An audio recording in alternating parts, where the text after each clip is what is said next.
Voilà, bien-aimés dans les Seigneurs, nous aurons beaucoup de temps aujourd'hui à écouter la parole. Je vais, par la grâce de Dieu, enseigner et ensuite nous allons prendre aussi beaucoup de temps dans la prière. Nous tous, nous allons prier et nous allons exercer le ministère de la prière. Tu peux dire amen avec moi. Amen. Et Dieu m'a mis à cœur que nous puissions prier pour 4 personnes.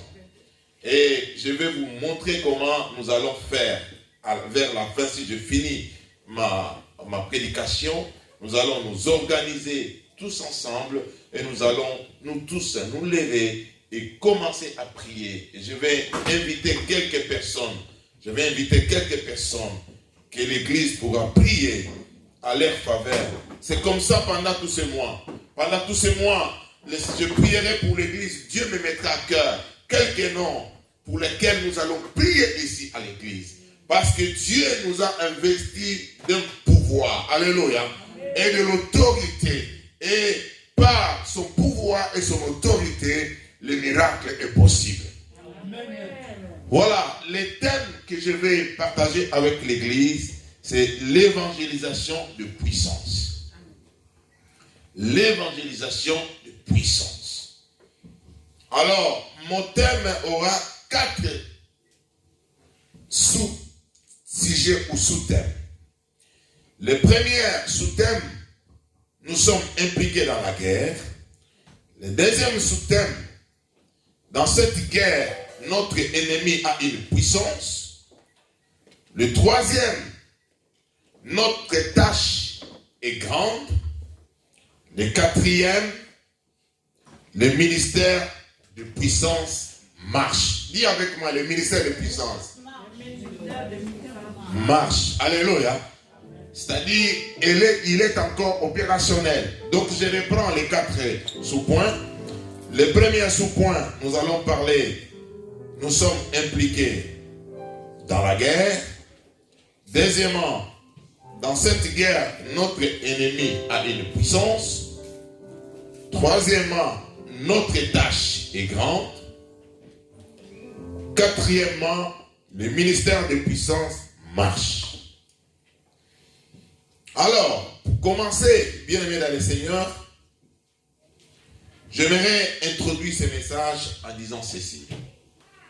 Celui qui ne veut pas s'impliquer à l'évangélisation de puissance, celui qui ne veut pas s'impliquer à la guerre spirituelle qui nous oppose contre l'ennemi, le diable,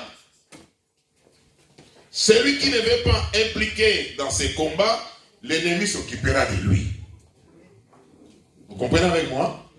Celui qui ne veut pas s'impliquer dans ces combats ou dans la guerre que nous avons contre le diable, l'ennemi s'occupera de lui. Car accepter Christ dans sa vie te fait directement enrôler dans l'église de Jésus-Christ. Donc, du fait que tu as accepté Jésus-Christ dans ta vie, tu es enrôlé dans l'armée de Jésus-Christ. Tu es enrôlé dans son église. Tu fais partie du royaume de Dieu. Et du fait que tu fais partie du royaume de Dieu, la guerre est déclenchée automatiquement contre le diable. Je ne sais pas si vous me comprenez déjà.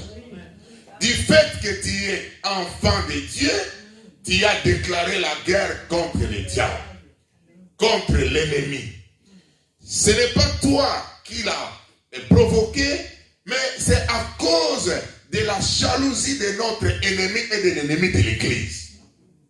L'ennemi de l'Église fait avoir les gens sous son pouvoir.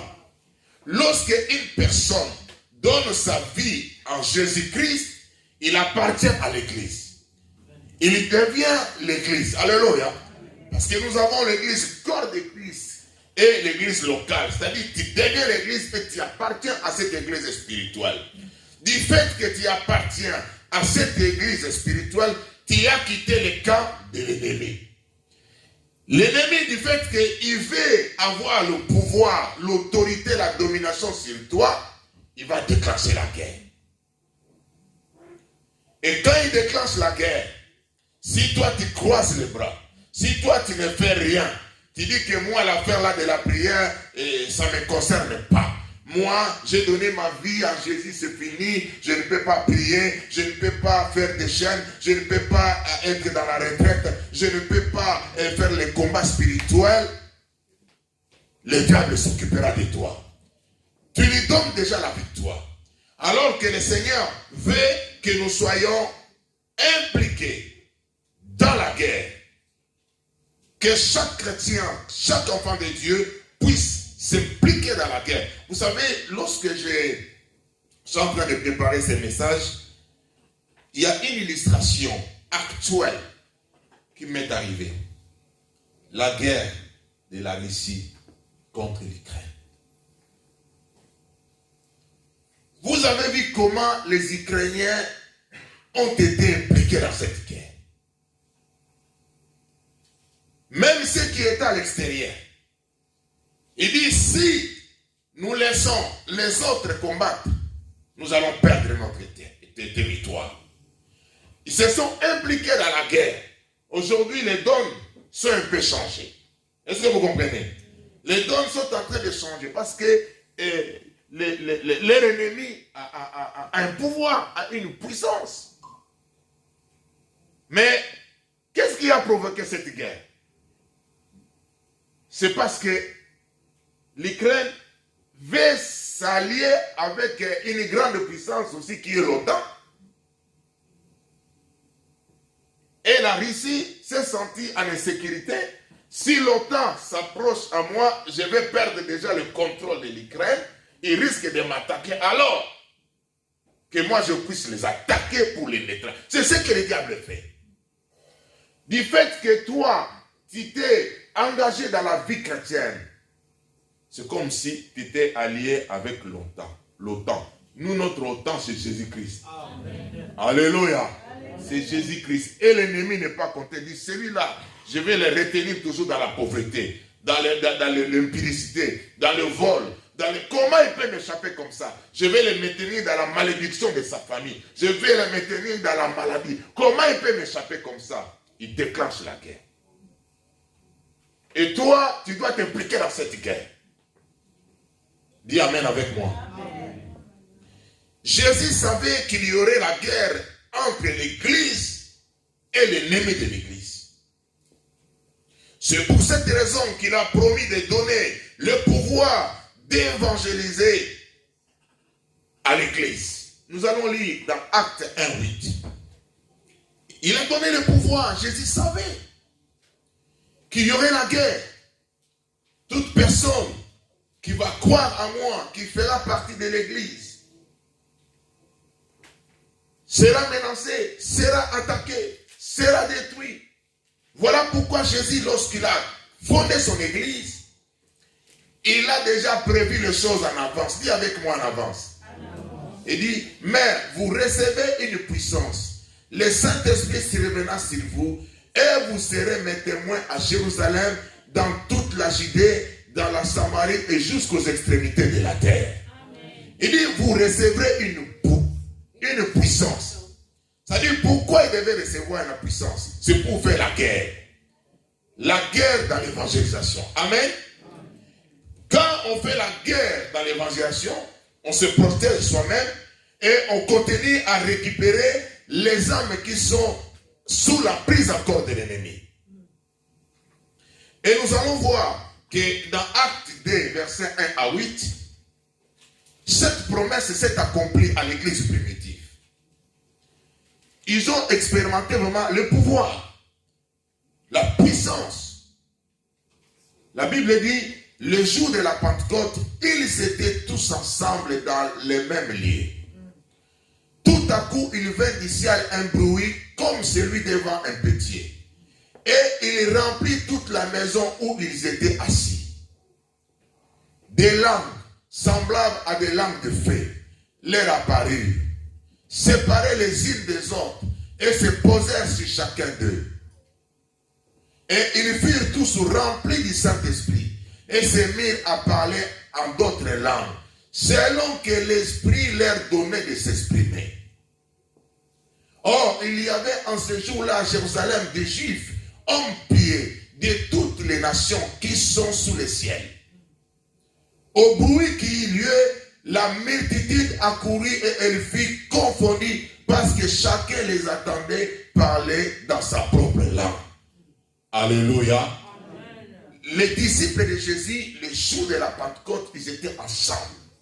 Ils attendaient l'accomplissement de la promesse que Jésus leur avait donnée concernant la puissance et le pouvoir. Et cette puissance devait leur permettre de faire l'évangélisation. Et pour faire l'évangélisation, on a besoin de la puissance. Et dans cette puissance, tu vas rencontrer l'ennemi qui va résister. C'est ainsi qu'il y aura la confrontation. Alléluia. La confrontation contre l'ennemi. Et dans ces combats-là, bien-aimé, toi, tu es plus que vainqueur. Nous sommes déjà des gagnants dans ces combats. Je continue. Nous allons lire dans Matthieu 28, 16 à 20. Matthieu 28, 16 à 20. Les 11 disciples allèrent en Galilée, sur la montagne que Jésus leur avait désignée. Quand ils le virent, ils se prosternèrent devant lui. Mais quelques-uns dirent des doutes. Jésus s'étant approché, leur parla ainsi. Tout pouvoir m'a été donné dans les ciels et sur la terre. Allez, faites de toutes les nations des disciples, les baptisant au nom du Père, du Fils et du Saint-Esprit. Et enseignez-leur à observer tout ce que je vous ai prescrit. Et voici, je suis avec vous tous les jours jusqu'à la fin du monde.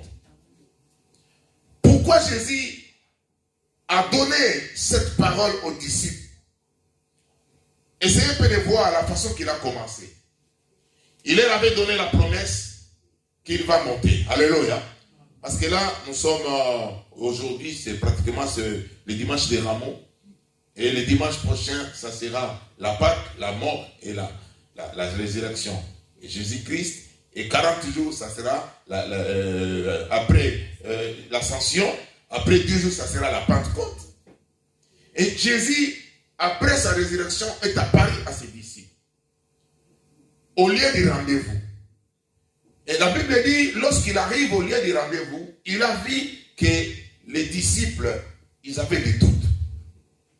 Comme toi, peut-être, tu as aussi des doutes que Jésus est présent et il vit encore. Peut-être tu as des doutes. Alors, pour les rassurer réellement, il a commencé, il dit, tout pouvoir m'a été donné sur le ciel et sur la terre. Tout pouvoir m'a été donné dans le ciel et sur la terre. Alléluia.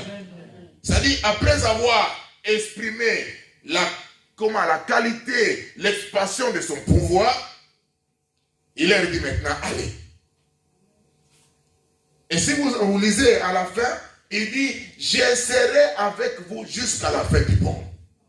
C'est-à-dire, celui qui part à l'évangélisation, qui fait l'évangélisation de puissance, par le Saint-Esprit, pour la gloire de Jésus, Jésus est avec lui. Amen. Amen. Bien-aimés dans le Seigneur, l'Église primitive a exercé ce pouvoir.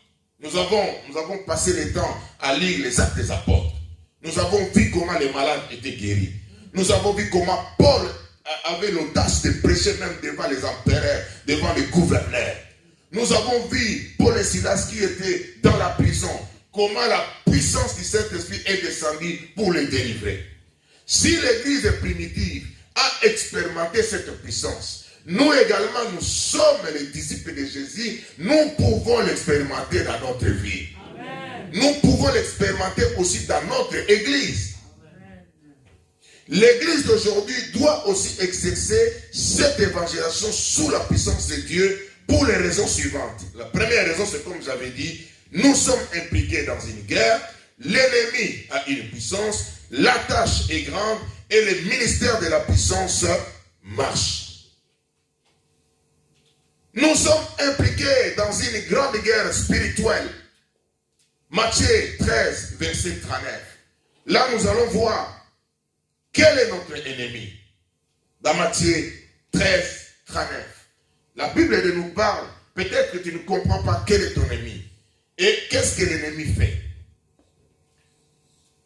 Matthieu 13, verset 39.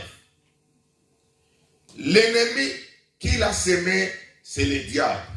La moisson, c'est la fin du monde. Les moissonneurs, ce sont les anges. Alléluia. Vous connaissez cette parabole? Quelqu'un a sémé, pendant qu'il dormait la nuit, l'ennemi est venu s'aimer. Frère, pendant que toi tu dors la nuit, c'est à ce moment-là que l'ennemi travaille. Toi tu as travaillé, tu as prié, tu as adoré pour que ta famille soit bénie, pour que tes enfants prospèrent, pour que ton travail aille de l'avant. Pendant que tu dors la nuit, l'ennemi vient s'aimer la maladie, le blocage. Il veut s'aimer autre chose. Donc là, c'est l'explication maintenant que Jésus donne à cette parabole. Nous pouvons lire également dans Luc 19. Si vous comprenez là, l'ennemi c'est qui? C'est le diable. Alléluia. L'ennemi n'est pas d'abord celui qui est à côté de toi. Ton premier ennemi c'est le diable. Luc 10, verset 19.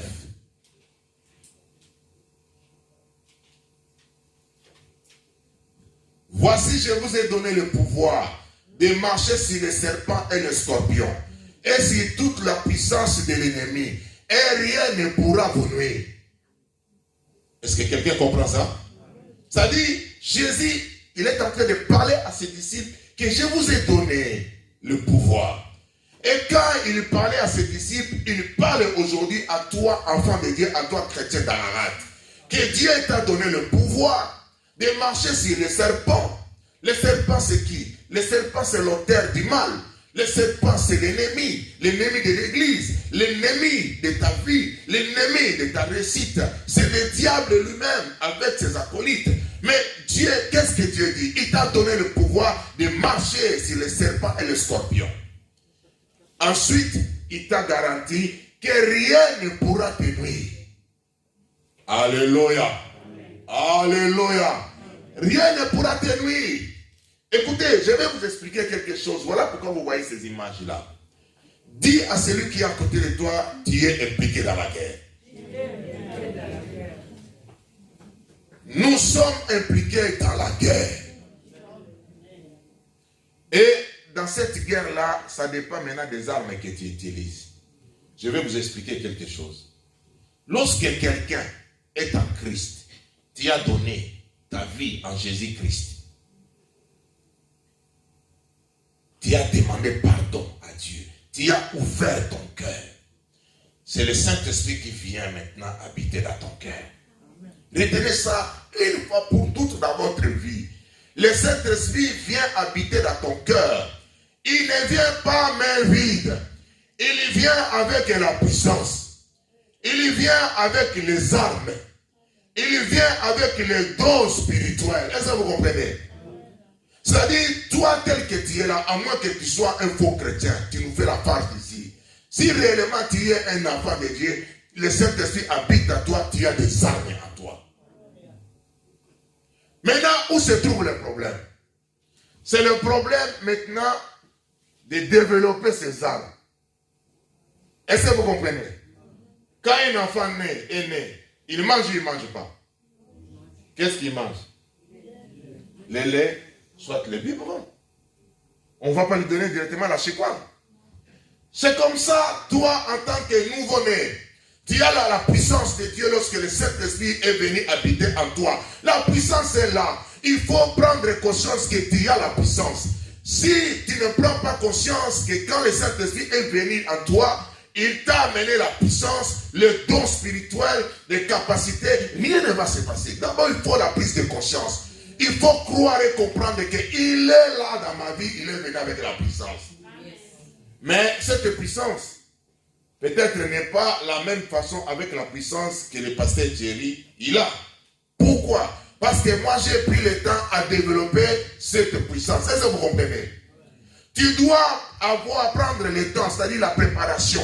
Et il y a certains chrétiens, leur puissance, c'est comme le char de combat. Et alléluia. Passe-moi l'autre image. Certains chrétiens, Leur puissance, c'est comme là. Ça, c'est quoi? Les avions de chasse. Donc, certains chrétiens, leur puissance, ils ont quelle arme? Ils ont quelle puissance? Voilà, les hélicoptères, je ne sais pas quel hélicoptère là. Mais tu vois, ils ont des armes, peut-être des Kalachnikov.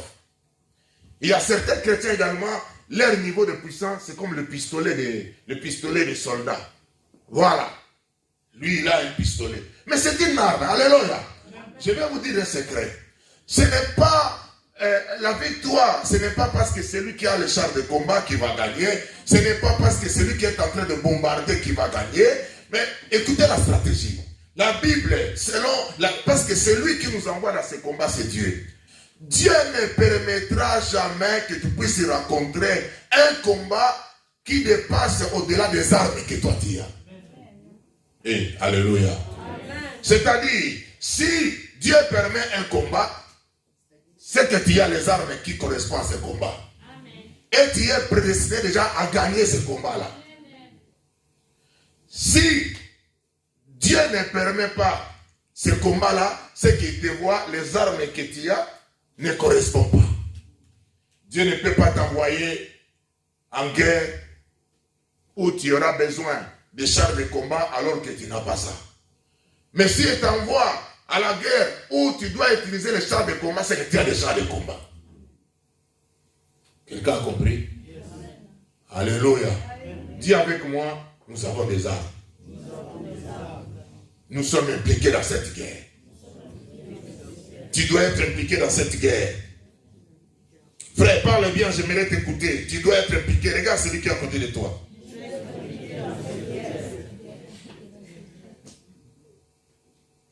Vous savez, j'ai trouvé une formule. Tu vois, dans notre thème, comme je l'ai dit, l'évangélisation de la puissance, il y a des choses, des éléments clés. À part les 4 points. Il y a la confrontation et l'annonce de l'acceptation de la vérité. Je vais vous expliquer. La confrontation. C'est quoi la confrontation? C'est la guerre face à face. Tête à tête. Je dois me poser, je dois me confronter.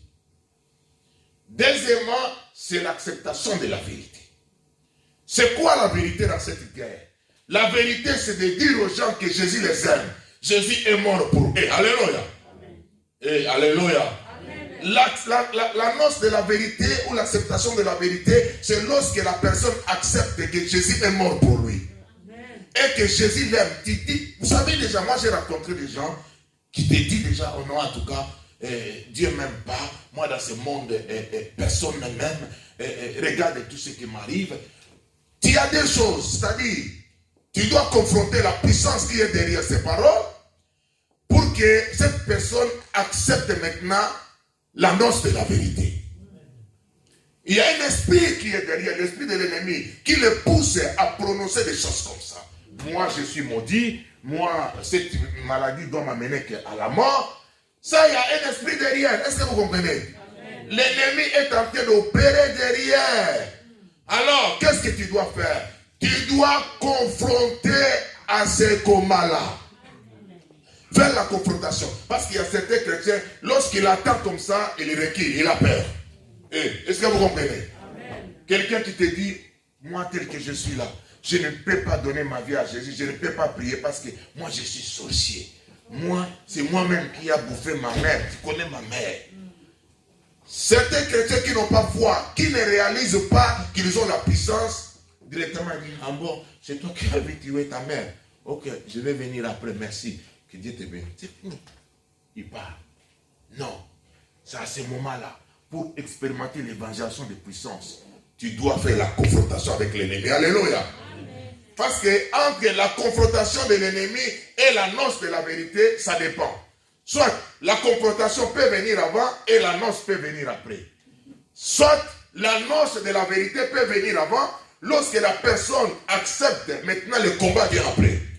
Ou tu dois faire la confrontation. Est-ce que vous comprenez? Amen. Donc retenez cela. L'évangélisation de la puissance égale la confrontation et l'annonce, l'acceptation de la vérité. Et quand nous parlons de l'évangélisation de la puissance, que la personne doit être sauvée, la personne doit être devenir enfant de Dieu, ou soit la personne est évangélisée, la personne croit à la parole, il accepte la parole. Et je vous dis, ce n'est pas facile qu'une personne accepte la parole et croit en Jésus. Il faut la guerre, il faut un combat. Et dis amen avec moi. Amen. Il faut un combat, frère, il faut la guerre. Ce n'est pas de l'eau à boire. Il faut que tu puisses prendre conscience que tu es dans l'armée de Jésus et que le Saint-Esprit, quand il est venu dans ta vie, il t'a apporté des armes. Amen. Tu as des armes nécessaires pour affronter les paroles de cette personne-là. Quelqu'un qui te dit que moi, ma vie est maudite, c'est ma mère qui m'avait maudit, moi, ma vie ne peut pas réussir. Voilà, il y a deux choses. Tu dois te confronter derrière la puissance de l'ennemi qui est derrière ces paroles, et toi, tu dois annoncer la vérité et que la personne accepte la vérité. Et pour que la personne accepte la vérité, nous avons besoin de la puissance du Saint-Esprit. Le Saint-Esprit, il peut prendre ta parole, une phrase, tu dis, Jésus t'aime, il a besoin de toi. Il fait de cette parole comme un char de combat. Et alléluia. Juste une phrase qui dit que Jésus, parce qu'il y a des gens qui ne croient pas à cause du mal qu'ils ont fait, que Dieu peut les pardonner. Mais toi, tu dois faire la guerre maintenant, à ce moment. Tu dois t'impliquer dans la guerre. Et pour t'impliquer, pour que ta parole soit remplie de puissance, tu dois d'abord prendre conscience qui tu es. Je suis enfant de Dieu. Le Saint-Esprit habite en moi. Il m'a amené le pouvoir. Il m'a amené l'autorité. Il m'a dit que tout pouvoir dans les ciels et sur la terre lui appartient. Il m'a dit d'aller. En plus, il m'a dit qu'il sera avec moi jusqu'à la fin du monde. Amen. Comme nous ne sommes pas dans la fin du monde, c'est qu'il est avec moi. Amen. Tu prends tout ton courage, c'est-à-dire la foi, la confiance. Tu annonces la personne.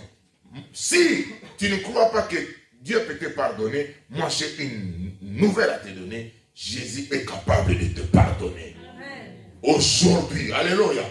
Tu lui dis, si tu acceptes de lui demander pardon, il peut te pardonner maintenant et ta vie va changer. Et là, le diable qui le prend en otage, il ne te laissera pas tranquille. C'est là où va intervenir maintenant la confrontation, la guerre. Frère, la Bible dit, depuis le temps de Jean-Baptiste jusqu'à aujourd'hui, le royaume des cieux est faussé. Ce sont les violents qui s'en emparent.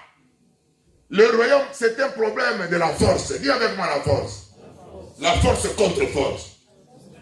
Et dis avec moi la force contre force. Regarde celui qui est à côté de toi. Quelle arme que tu as? Tu as un pistolet? Tu as un avion de chasse? Passez-moi un avion de chasse.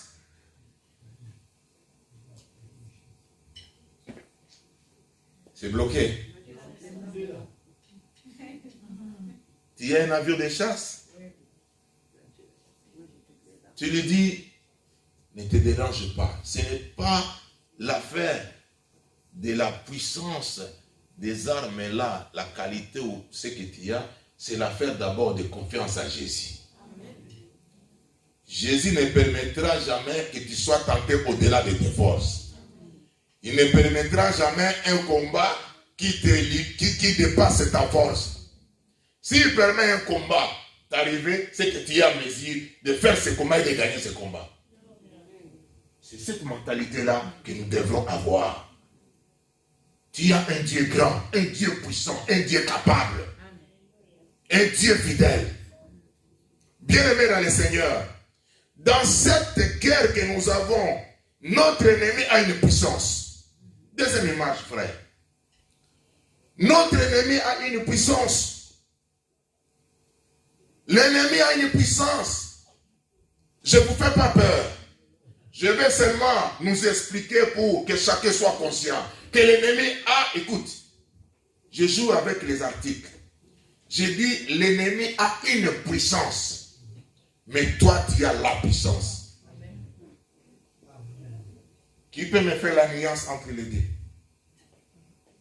Les deux articles. L'ennemi, oui ma soeur? Explique-moi. Oui, fais la nuance, explique. Moi, au début, quand je suis venue, je n'avais pas de puissance. parole. L'accent de la parole, ça donne la puissance. Quand tu as l'Esprit de Dieu qui te descend sur toi, tu sens une force réelle, puissante. Et c'est là qu'il faut parler. C'est là qu'il faut parler. Il faut demander à Dieu ce que tu veux. Demander pardon beaucoup. Tous tes péchés, il faut le dire aussi. Mais tu sens quand l'Esprit descend sur toi, tu sens comme si tu as la double de puissance.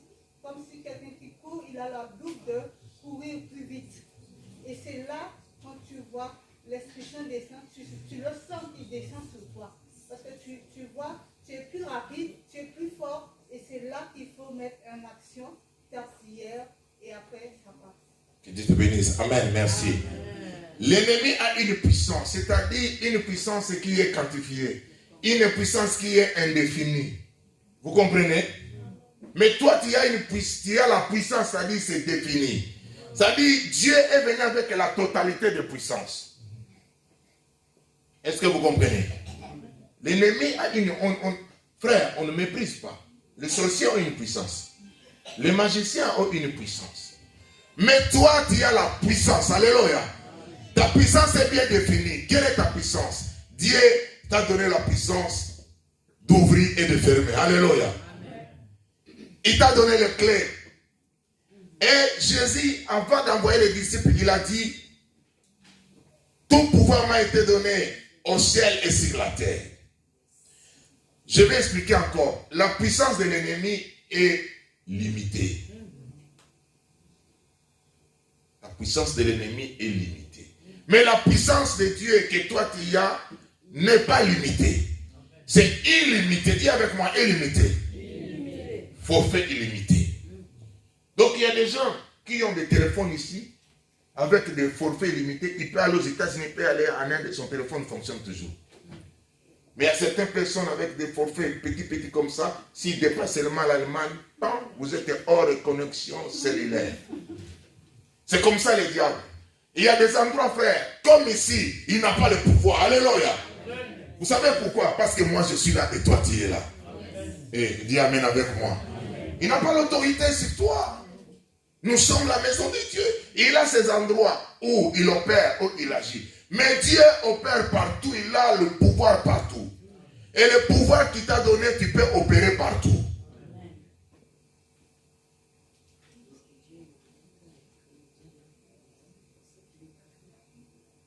Nous avons lu déjà Luc 10, 19 qui nous dit qu'il nous a donné le pouvoir de marcher sur les serpents et les scorpions et rien ne pourra nous nuire. Alléluia. Donc, vous savez, l'ennemi, lui, il déploie toujours son armée pour bloquer les actions de l'Église. Pour bloquer que les enfants de Dieu avancent et progressent. Il va mettre le découragement quand tu veux parler de Jésus. Mais quand il faut parler de ce qui se passe sur Facebook, tu as le courage, regarde comment tu expliques ça même, au-delà même des journalistes. Au-delà même de l'animateur qui a fait l'émission. Tu as le courage de ça. Mais pour parler à quelqu'un qui est même malade, pour lui dire, Jésus est capable de te guérir. À ce moment-là, le diable vient te combattre. Il dit, aïe, toi tu n'as pas honte. Et regarde ce que tu as fait hier. Cet homme, tu veux dire là que Jésus t'aime, il te connaît. Directement, tu sens comme une poule mouillée dans l'eau. Ah là, le diable a pris les dessus. Frère, tu as le pouvoir et la puissance. Amen. Si tu sens cette condamnation-là, il faut proclamer directement. Jésus est mort pour moi à la croix. Si je commets quelque chose qui n'a pas glorifié le Seigneur Jésus, je te demande pardon, Père, au nom de Jésus. Et il te pardonne s'il est chant. Et tu annonces la parole. Vous voyez la confrontation et tu vois l'intérêt qui est là, l'intérêt du royaume. Pour qu'une personne soit libérée, soit bénie. Tu proclames, frère. Et arrêtez le téléphone, s'il vous plaît, quand vous venez à l'église. Dans cette guerre, notre ennemi a une puissance, comme je disais. Nous avons la responsabilité d'annoncer la vérité et que les hommes puissent rencontrer la vérité. Amen. Amen. La rencontre de la vérité peut être précédée par la confrontation, comme j'avais dit. Soit la confrontation, il y a certains. Je donne un exemple. Quelqu'un est malade. Il ne parle pas. Vous n'allez pas le mettre debout pour commencer d'abord à lui dire que non, crois au Seigneur Jésus-Christ, il sera... Non, non, tu entres d'abord dans la confrontation. Tu entres d'abord dans la guerre. Alléluia. Pour réclamer la guérison de la personne. La personne est guérie parce que le pouvoir que tu as là, frère, est capable de guérir quelqu'un qui est malade. Tu proclames la personne est guérie. Lorsque la personne est guérie, tu lui parles que Jésus t'aime. Tu vois ce qu'il vient de faire maintenant pour toi. Et en termes de guérison, il y a les guérisons par alliance et il y a des guérisons par la puissance du Saint-Esprit. C'est quoi la guérison par alliance? La guérison par alliance, c'est-à-dire, c'est cette guérison que tout chrétien peut expérimenter à cause du sang de Jésus qui a coulé à la croix. Là, ça ne demande pas que tu puisses avoir les dons de miracles ou de guérison, non. Juste à cause de ton alliance avec Jésus à la croix, tu peux prier pour quelqu'un et la personne est guérie. Est-ce que vous êtes avec moi? Amen. Alléluia. Aujourd'hui, tout le monde va prier ici. Amen. Et la deuxième dimension de la guérison, c'est ce qu'on appelle des signes et des prodiges. En grec, ça vient du mot tare, qui veut dire ce sont des manifestations miraculeuses qui suscitent un émerveillement. Quelqu'un qui n'avait pas un bras coupé, tu pries pour lui, les bras poussent. Alléluia. Si c'était tout un quartier de Milouz qui connaissait la personne et qui ne croyait pas, ça va susciter un émerveillement et les gens vont croire. Ce sont des choses comme des miracles. Et les disciples, ils l'ont vécu. Il y a beaucoup, même Jésus, il y a beaucoup de versets bibliques que j'ai pu écrire dans la Bible. Vous voyez que les apôtres, ils prêchent à pourquoi les gens ont été touchés. Ils disent, qu'est-ce que nous devons faire? Alléluia. Il y a certains miracles ou guérisons, frère. Tu n'auras même pas besoin peut-être d'annoncer encore la parole. C'est la personne lui-même qui te demande qu'est-ce que je dois faire maintenant.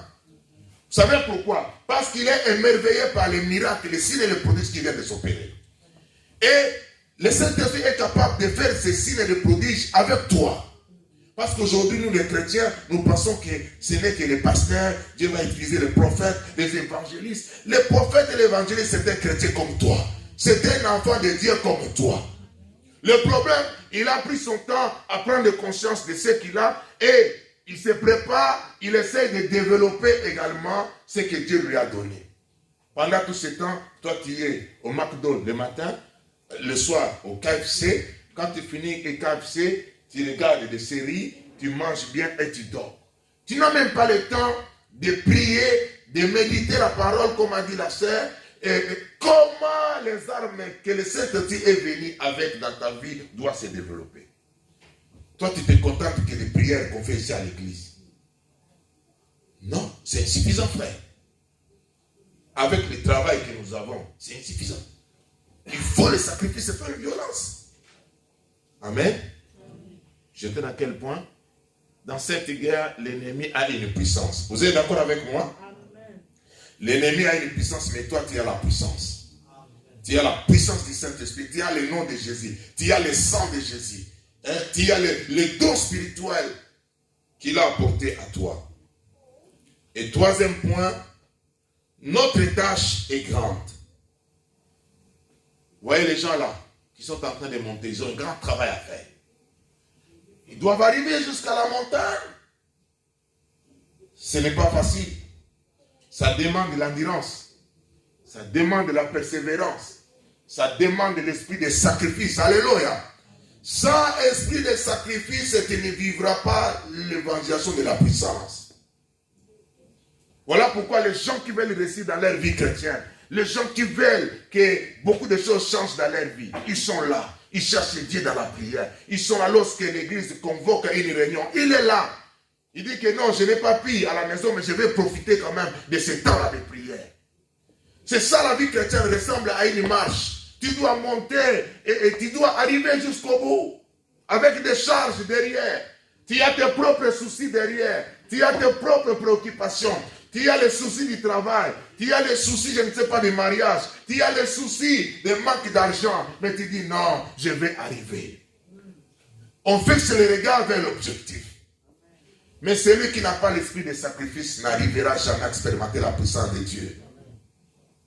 Tu n'arriveras pas, frère. Tu vas commencer à chercher des sorciers partout. Frère, pourquoi nous perdons le temps de chercher les sorciers? Quand il y a le feu, bien aimé, les sorciers ne s'approcheront pas de toi. Quand il y a le feu en toi, bien aimé, les sorciers vont commencer à se dénoncer eux-mêmes. C'est simple. Travaille sur toi, travaille sur ta vie, travaille sur ta relation. Bien aimé, il y aura le feu. Et le serpent va sortir de lui-même.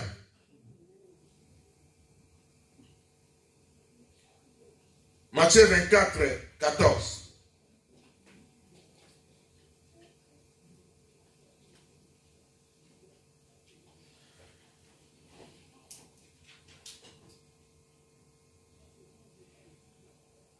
Voici, je vous ai donné le pouvoir de marcher sur les serpents et les scorpions. Cette bonne nouvelle du royaume sera prêchée dans le monde entier pour servir de témoignage à toutes les nations. Alors viendra la fin. Il dit, cette parole sera prêchée dans le monde entier. Vous pensez que c'est facile de prêcher l'évangile dans le monde entier? C'est pas facile, hein? Nous sommes que là à Milouz.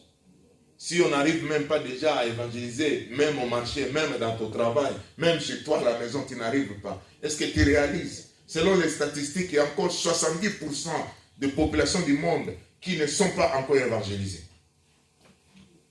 Ils ne sont pas encore évangélisés.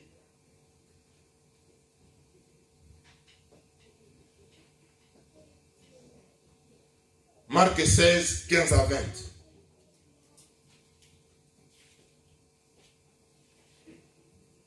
Marc 16, 15 à 20. Puis il leur dit, allez par tout le monde, de prêcher la bonne nouvelle à toute la création. Celui qui croira et qui sera baptisé sera sauvé. Mais celui qui ne croira pas ne sera pas sauvé. Voici les miracles qui accompagneront ceux qui auront crié. À mon nom, ils chasseront les démons. Ils parleront de nouvelles langues. Ils saisiront des serpents. S'ils boivent quelques breuvages mortels, il ne leur fera point de mal. Ils imposeront les mains aux malades et les malades seront guéris. Amen. Amen. Amen. L'évangélisation sur la puissance du Saint-Esprit. Mais cela demande une préparation personnelle de chaque chrétien. Dis avec moi la préparation. La préparation personnelle. Une prise de conscience. Que j'ai la puissance. Que le Saint-Esprit m'a apporté les dons. Il m'a apporté les armes. Même si je n'ai pas une puissance comme un char de combat. Même si ma puissance ressemble à un pistolet. C'est une puissance. Dieu ne permettra pas un combat de char de combat m'arriver. Parce que j'ai un pistolet. Il va permettre que le combat, il faut le pistolet. Alléluia. Mais celui qui veut avoir la puissance comme le char de combat, il l'aura. Comment? La prise de conscience, la préparation, l'esprit de sacrifice, comprendre que l'ennemi a le pouvoir, l'ennemi opère, l'ennemi agit. Si tu prends le temps de chercher Dieu, c'est à ce moment-là tu feras grandir le pouvoir que le Saint-Esprit est venu avec en toi. Le dernier point pour finir. Le ministère de puissance marche. Dis avec moi, le ministère de puissance marche. Le ministère de puissance marche.